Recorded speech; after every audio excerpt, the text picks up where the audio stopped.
हरिओम कल्कि महाराज। प्रलय के बीच में धर्म गति, सत्य की गति की शक्ति बढ़ाने के लिए, स्वास्थ्य भाग्य की गति बढ़ाने के लिए मंगलकारी श्री हरि हमारी वाणी, वेदों की, महापुराणों की, ज्ञान की, शक्ति की सर्ववाणी सहित आत्मज्ञान के सागर को साथ लेकर चलना चाहिए इस दुर्भाग्य की घड़ी में, प्रलय की घड़ी में, जहाँ हर ओर जैसे हमने बताया भीषण भूकंप रहेंगे। और अभी दिवस दिवस से, महीनों महीनों से, सप्ताह सप्ताह से, सब दिवस दिवस पर भूकंप का काल आ गया है। भविष्यवाणी के सहित महाराजा परीक्षित का परम ज्ञान सुखदेव जी महाराज के अमृत रस पावन महाभारत के बाद हमारा ज्ञानगंज ब्रह्मदेव कहते हैं, तम प्रीयमाणम समुपस्थितम तदा प्रजा विसर्गे निज शासनार्हणम बभाष ईशित स्मितश्चोचिषा गिरा प्रियः वीर्यं प्रीतमानाः करे स्पृशन्। जो परमहंसों के निवृत्ति मार्ग से प्राप्त हो सकते हैं, उन श्री हरि को नमन करते हैं। ब्रह्मा जी के प्यारे भगवान अपने प्रिय ब्रह्मा को प्रेम और दर्शन के आनंद में निमग्न शरणागत तथा प्रजा सृष्टि के लिए आदेश देने योग्य देखकर प्रसन्न हुए। उन्होंने ब्रह्मा जी से हाथ मिलाकर मंद मुस्कान वाणी से कहा, श्री भगवान उवाच, त्वयाहं तोषितः सम्यगं वेदगर्भं शीश्रक्षया चिरं व्रतेन तपसा दुस्तोषः कूटयोगिनां वरं वरय भद्रं ते वरेशं भावी वाञ्छितं ब्रह्मन् श्रेयः परिश्रामः पुंसो मद्दर्शनावधिः। श्री हरि उवाच, ब्रह्मा जी, तुम्हारे हृदय में तो समस्त वेदों का ज्ञान विद्यमान है। आपने सृष्टि रचना की इच्छा से चिरकाल तक तपस्या करके हमें भली प्रकार संतुष्ट किया है। एक बात का कृपा पूर्वक ध्यान रखिएगा, ब्रह्माश्री, मनुष्य जो मन में छल कपट, दोष, पाप सहित यह सर्व रखकर योग साधन करने वाले मुझे कभी प्रसन्न नहीं कर सकते। तुम्हारा कल्याण हो।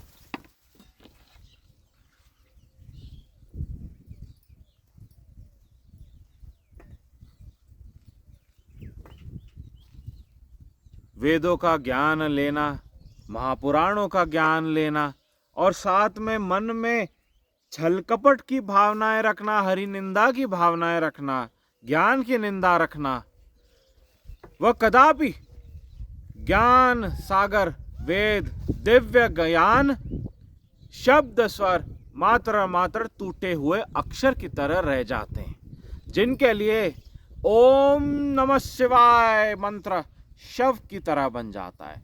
उनके लिए शिव महादेव नहीं, शव है, शव। इतना अंतर होता है। उद्देश्य जब सात्विक रहे और तमस रहे। तमस उद्देश्य से वेद ज्ञान, महाज्ञान, महासागर, महापुराणों का हमारा, इनका दुरुपयोग पूरे विश्व में हर ओर हो रहा है। इनके लिए मात्र ये अक्षर की तरह है। जैसे हम एक बात आपको समझा रहे हैं, महापुराणों में और कई वेद शास्त्रों में हमने संख्या बताई गई है। संख्या उन मूढ़ बुद्धे गधे के लिए बताई गई है जो संख्या मात्र से श्लोक को मापते हैं।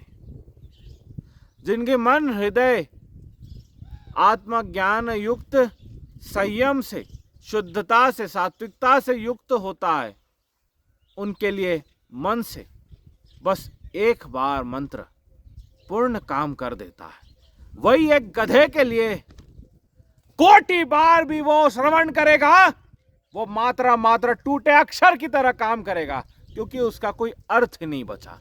आज घोर कलयुग के अंत में, प्रलय काल समय तक, हर श्लोक का सार अर्थ, यानी उसका मतलब होता है अर्थ। नारद मुनि ने जो भक्ति देवी से कहा था श्रीमद् भागवत में आरंभ में, वो क्या कह रहे हैं? श्लोक का अर्थ ही समाप्त हो चुका है देवी।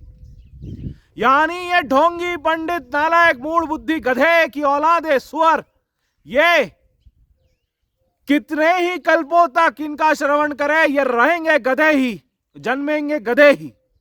इनके लिए कोई भी श्लोक कार्य नहीं करेगा, क्योंकि जहां पे अर्थ टूट जाता है वहां पे श्लोक टूट जाता है। श्लोक टूट जाता है तो शब्दों में विभाजित हो जाता है। शब्द टूट जाते हैं तो वो अक्षर बन जाते हैं, जिनका कोई सार अर्थ नहीं बनता। हम क ख ग घ कहेंगे तो इसका क्या अर्थ बन रहा है? गधे ही हुए ना, समझे कि नहीं? शिव को छोटी ई की मात्रा शव कर दिए तो क्या हुआ? ईशव, बस शव मर गए। ईश्वर थोड़ी बचे, वो तो सार का र जुड़ता है उसमें, गधो, तब जाके ईश्वर का अर्थ बनता है।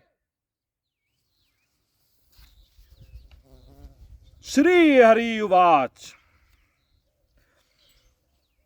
सृजामि तपसैवेदं ग्रसामि तपसा पुनः बिभर्मि तपसा विश्वं वीर्यं मे दुश्चरं तपः।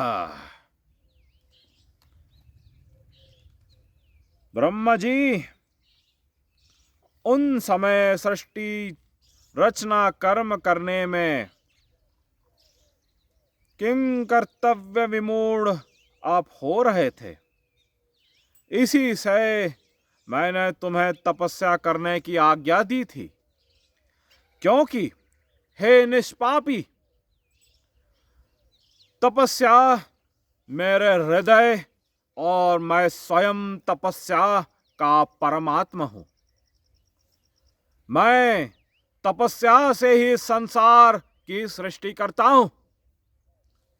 तपस्या से ही इस धरा का धारण पोषण करता हूं, और फिर तपस्या से ही इन्हें, इस पूरी पृथ्वी को अपने में लीन कर देता हूं। तपस्या मेरी एक दुर्लभ शक्ति है, जिनसे मैं साधन भी बनाता हूं और साधना की ऊर्जा भी देता हूं, जिन्हें सात्विक रूप से धारण करने वाले साधुगण सिद्ध कहे जाते हैं। ब्रह्मवाच यथात्म माया योगेन नाना शक्त्य यूप ब्रह्महितम विलुप्मन विसृजन ग्रहणन बिभ्रदात्मान मात्मानाम क्रीडस्य मोघ संकल्पम ऊर्णा भीर्यथोर्णुते तथा तद्विषयां धेहि मनीषाम मयि माधवम।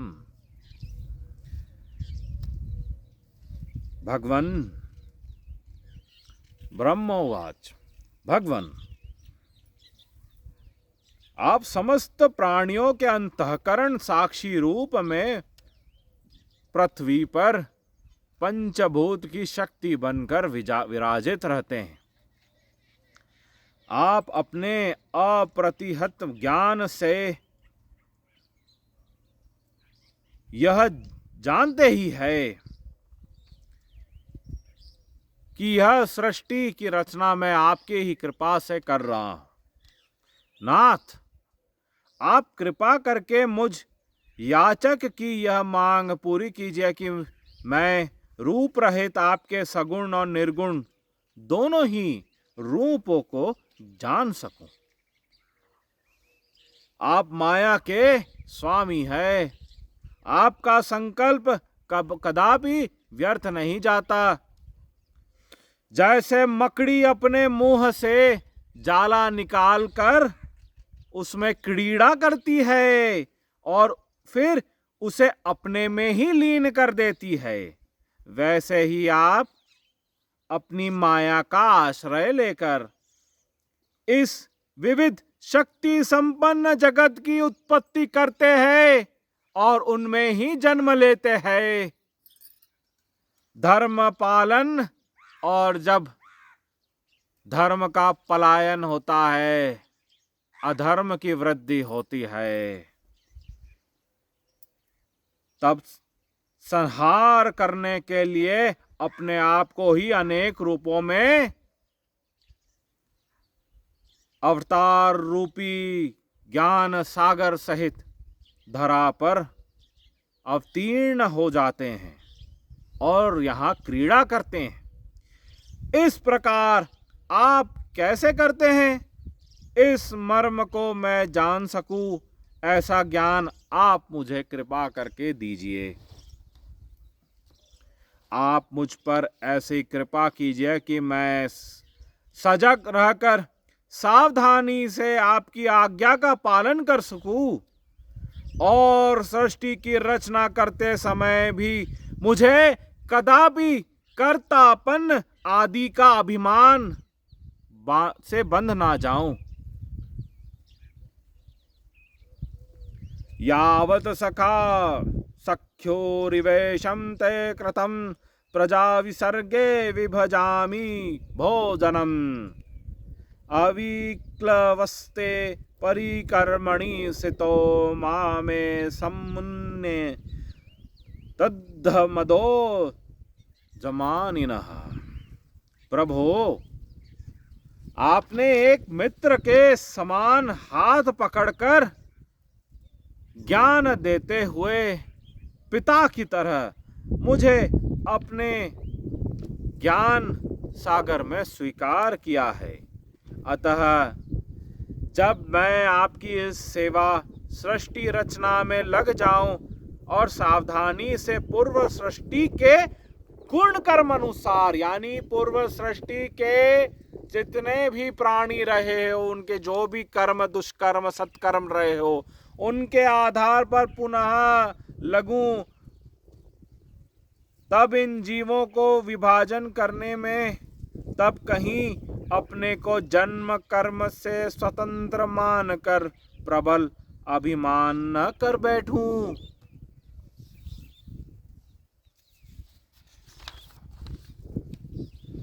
श्री हरिवाच। ज्ञानं परम गुह्यं मे यदा विज्ञान समन्वितं सरहस्यं तदंगं च गृहाणगदिदं मया यावानहं यथा भावं यद्रूपगुणकर्मकं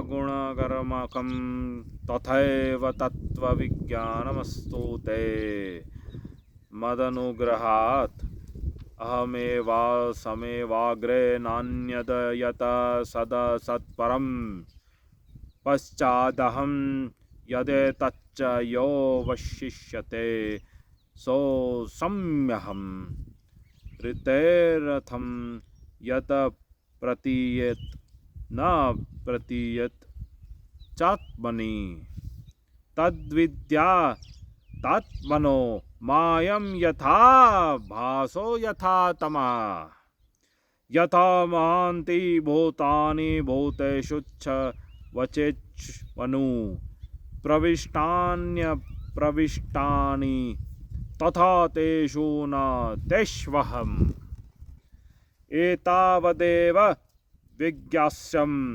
तत्त्वजिज्ञासुनात्मनः अन्वयव्यतिरेकाभ्यां यत स्यात् सर्वत्र सर्वदा। श्री हरि उवाच। अनुभव, प्रेम भक्ति और साधनों से युक्त अत्यंत गोपनीय अपने स्वरूप का ज्ञान अब मैं तुम्हें कहता, तुम उसे अवश्य ही ध्यानपूर्वक ग्रहण करना। मेरा जितना विस्तार है, मेरे जो लक्षण हैं, मेरे जितने और जैसे रूप गुण लीलाएं हैं, मेरी कृपा से तुम उनका तत्व ठीक ठीक वैसा अनुभव कर सकोगे। साधना तप ऊर्जा कारण।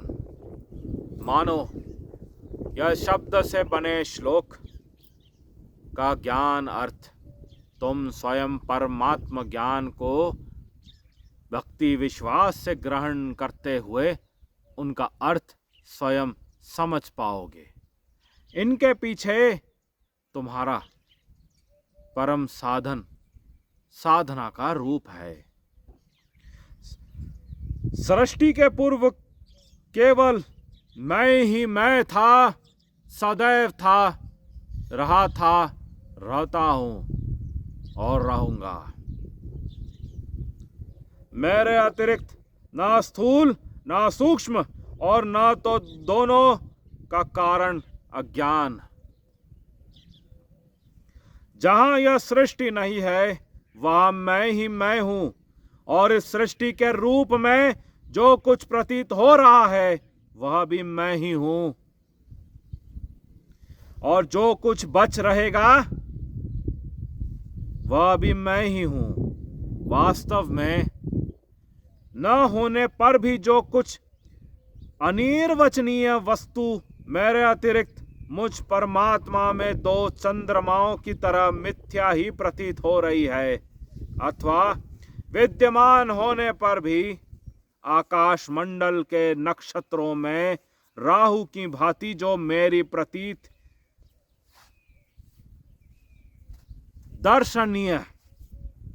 दर्शन मंगल दिव्य रूप से नहीं होती है, इसे मेरी माया समझना चाहिए।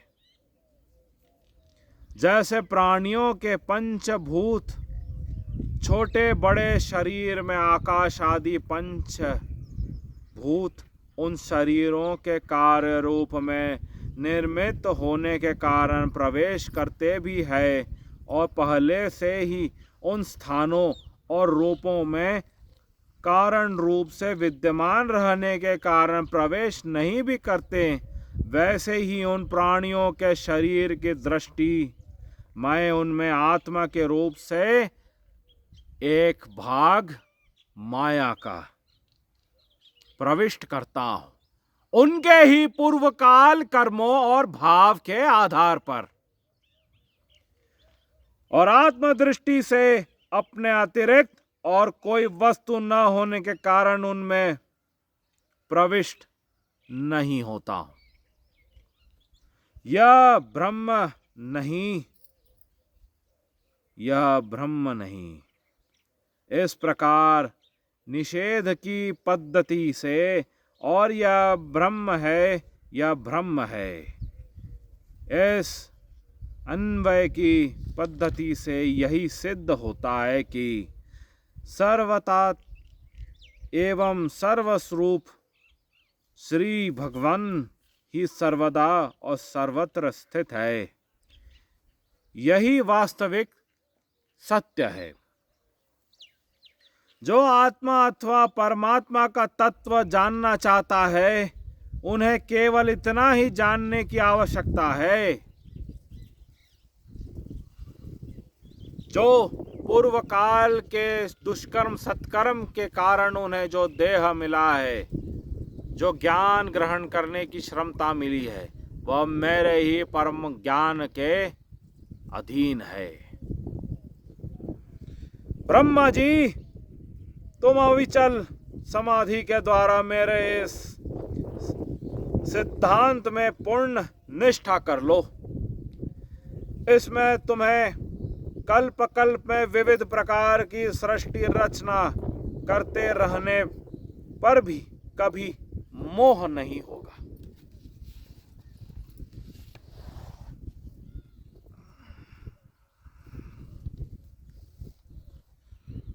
ओम श्री मंगलम।